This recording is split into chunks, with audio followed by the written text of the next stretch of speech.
Ndikulandileni abale okondedwa kulingaliro la usiku wa lero, usiku wa pa 2 April 2022. Ndipo kondedwa mu usiku wa lero ndi tsiku namba 4 la kupitiriza kuphunzira mawu a Mulungu pamutu onena kuti munthu wopemphera sakhalanso wachimtima choyipa ndi wankhanza. Okondedwa, phunziro la usiku uno ndi phunziro namba 4 limene likuchokera pa Genesis 26 ndime yake ya 34 ndi 35. Mawu a Mulungu mchichewa cha lero akuti pamene Esau anali ndi zaka 40 anakwatira Yuditi mwana wa mkazi wa Beri Mhiti.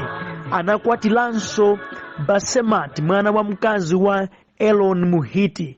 Akazi awiriwa anasandutsa Isake ndi Rebeka kukhala ndi moyo wa madandaulo nthawi zonse.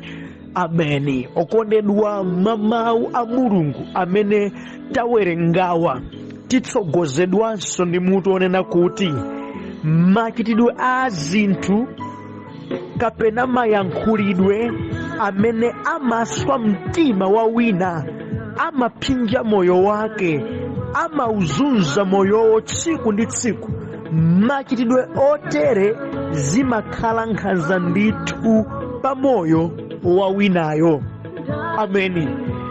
Machitidwe a zinthu ngakhalenso mayankhulidwe amene kokathera kwake ndiko kuswa mtima wa munthu, ndiko kuzunza moyo wa munthu, ndiko kuuphinja moyo wa wina. Okondedwa, kuchita kwa zotere zimakhala nkhanza pa moyo wa ophinjikayo.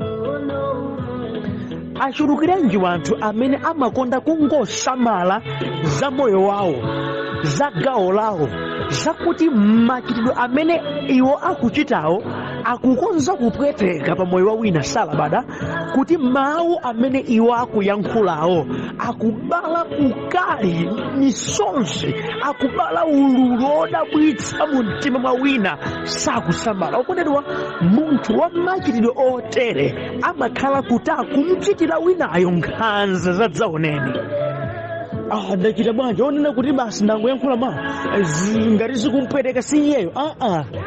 Kuchita kokhaku kwa zizi zonena kuti winayo zimphinja, winayo zimkhaulitsa, winayo zimuzuza m'malingaliro ndi mu mtima. Machitidwe otere, kuyankhula kotere, ndimati nene usiku wa lero ndi nkhanza ndithu,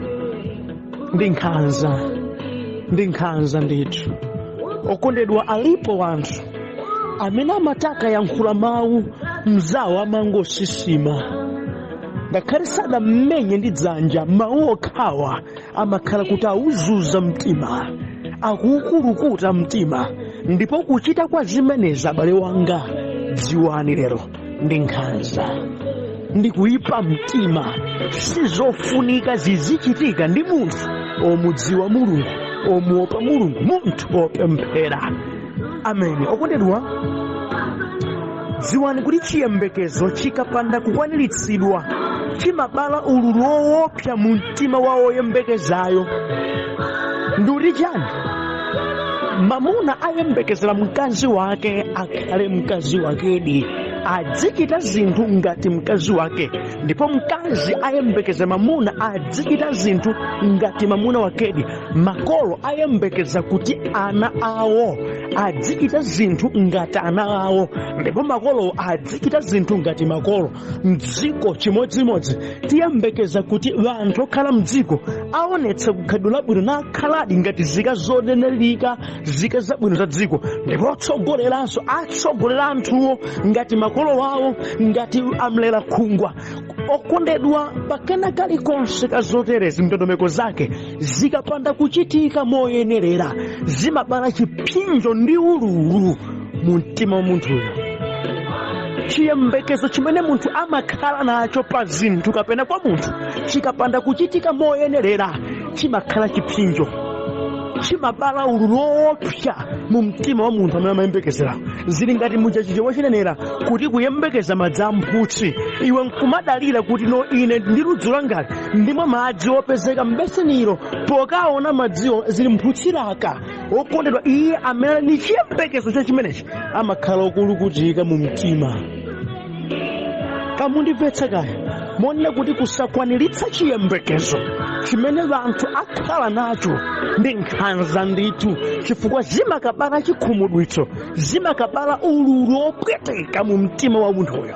Ndikuyankhula ndi azibambo onse pano ameneno pakukhala kwawo m'banja adampatsa mkaziyo chiyembekezo chakukhala mwamuna wabwino, koma lero sakukhalanso motero. Izizi ndi nkhanza. Kuti wina wake akulira misonzi pena pake kuti chiyembekezo chimadali nacho pamoyo wanu chidasweka, mukumuchita nkhanza mzimayi amenewozi. Bambo amene adayembekezera adzakhala ndi mkazi wake, koma mkaziyo sakulabadanso, machitidwe ake simonga mwa chiyembekezo chimene bambo ali nacho. Bambo akungosisima ngati kamwana, mukumuchita nkhanza mzibambo ameneyo. Vanthu amene mudawapatsa chiyembekezo kuti ziyenda motere ndipo sizikuchitika, ndipo akudandaula mu mtima, mukuwachita nkhanza anthu amenewo. Ndipo moyo umenewu sudafunika utachitidwa ndi anthu opemphera, chifukwa zoterezi zimakabala ululu wodzaoneni mu mtima woyembekezayo amene wapusitsidwa. Okondedwa, ndimati nkambe nanu mu usiku wa lero, musamanyadire kupusitsa munthu, musamanyadire kuzunza moyo wa munthu, musamanyadire pamene ena akukhetsa misonzi chifukwa cha machitidwe anu kapena mayankhulidwe anu. Izi zimakhala tsoka pa moyo wanu. Simungadalitsike ndi kukhala mwamtendere pamene ena akukudandaulani. Sizingatheke.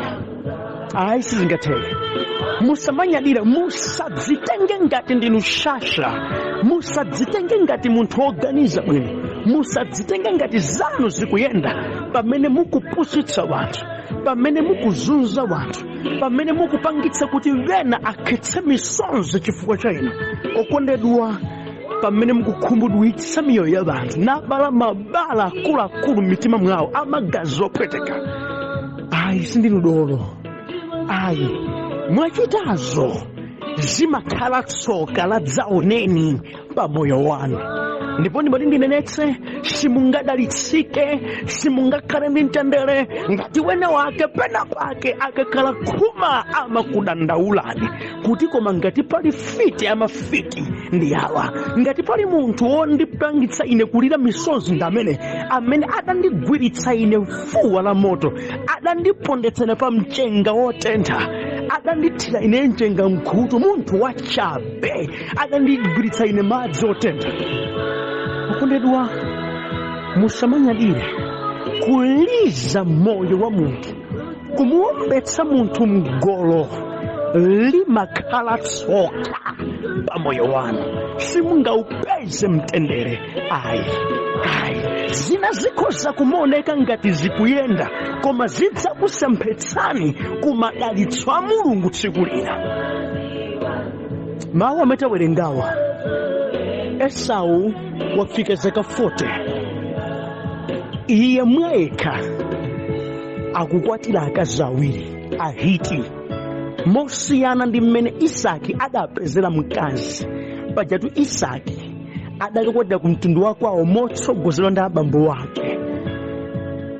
Baibulo sili kufotokoza kuti kapena Isaki adadeweza kusamuthandizira Esau, ayi.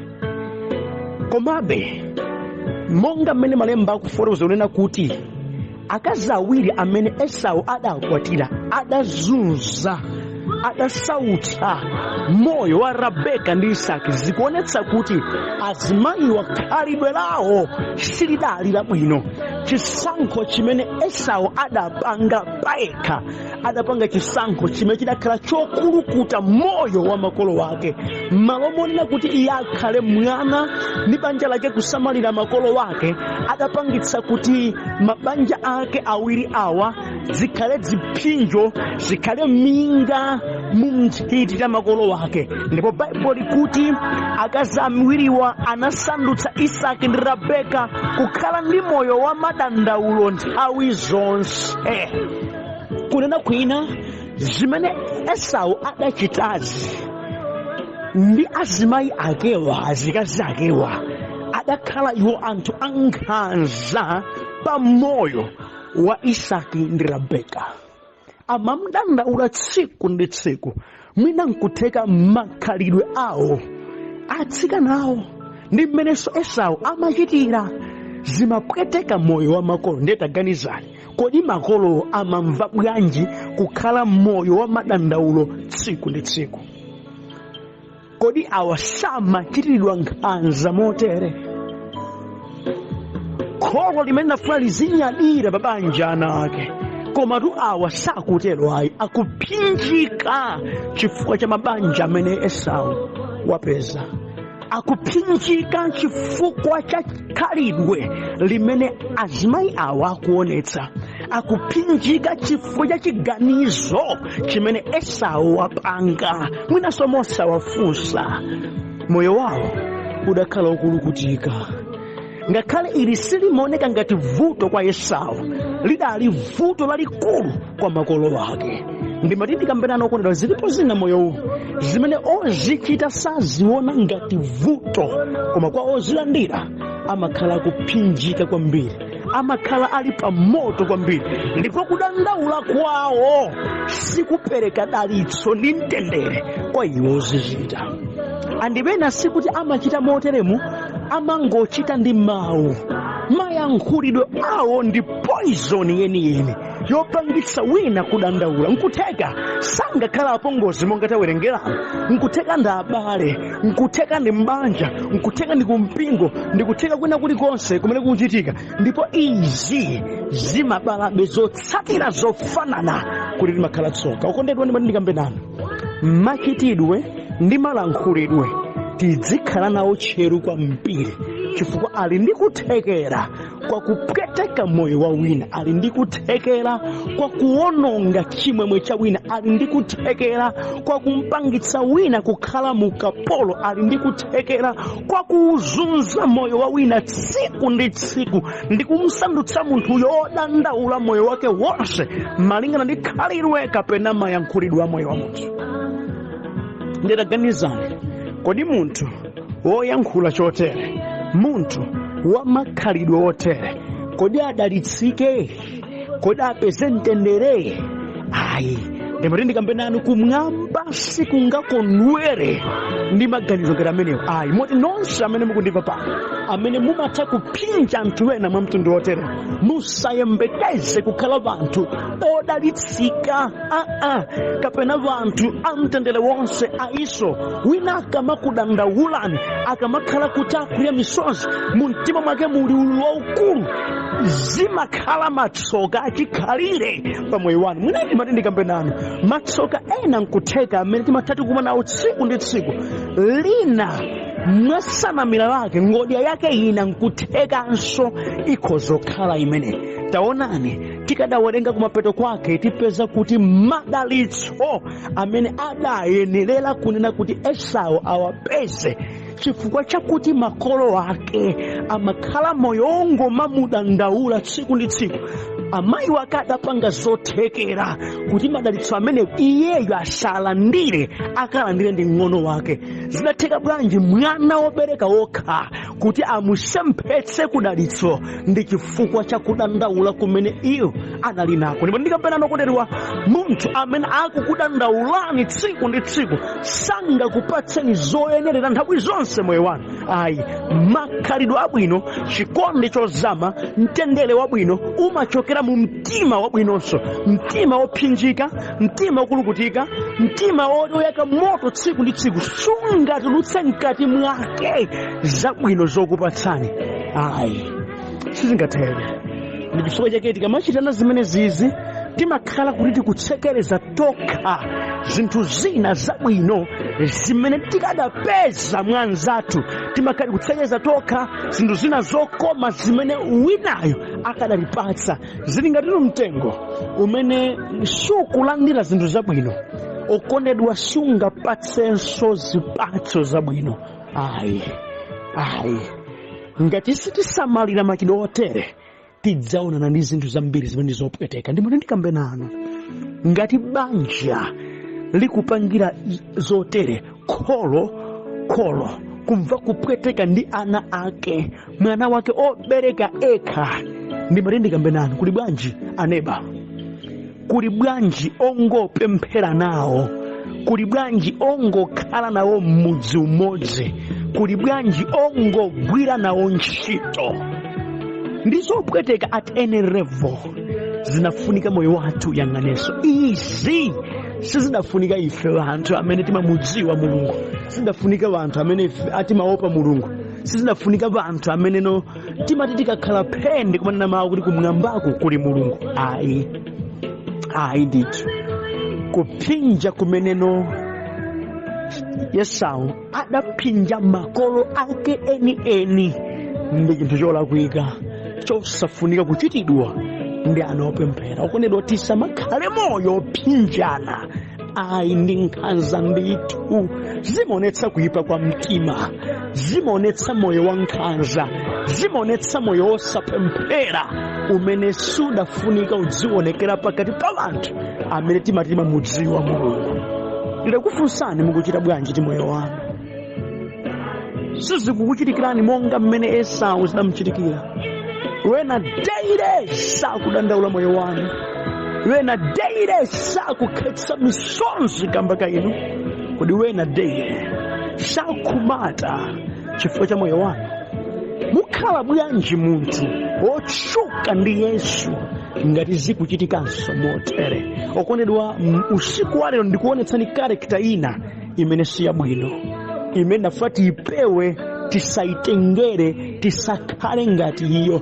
Okondedwa, akadachita izi Esau, zopeza banjali mwa maganizo olumikizana ndi bambo wake ndi makolo wake, chiganizo chimene adakachita chikadakhala chobweretsa chimwemwe m'banjamo, ndipo makolo ake wabwezi pakamwa pawo pakungotuluka mawu amdalitso.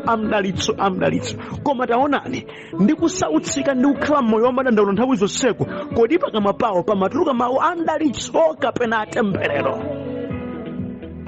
Ngati zimatero kuti amarutsa mawu atemberero ndi mawu amatsoka, zisiyana bwanji ndi wanthu amene lero lino akukudandaulani? Zisiyana bwanji ndi wanthu amene sankukondwa nanu? Zisiyana bwanji lero lino ndi wanthu amene akakhala chete ngati pali chifukwa china chimene amagodira pasi nkupemphera kuti Ambuye limbikitseni pa chipinjo ichi, chipinjo amatchulacho nkumakhala inuyo? Mungaupeze mtendere, mungapeze madalitso? Okondedwa, nthawi ikadalipo imene mukhoza kugonja ndi kuyambanso kwatsopano ndikunena mawu, Ambuye sindakhoze moyo mwanga, mtima uwu ndidali nawo, ndivomere nsadzibakirenso mwa njira ina iliyonse, konzeni ndi kundikhululukira kuti ndiyambenso kwatsopano, kuti ndisamise madalitso amene muli kutsogolo, ndisakene chipinjo kwa anthu ena, koma ndikhale dalitso monga mulimanenetsa kuti ngati nkutheka monga mukhoza khala ndi mtendere ndi anthu onse. Inu nkuyambapo kukhala ndi moyo umenewo, zikhoza kukhala bwino. Talingaleni mozama za mawu amenewa, ndipo Mulungu akudalitseni musiku lero. Amen.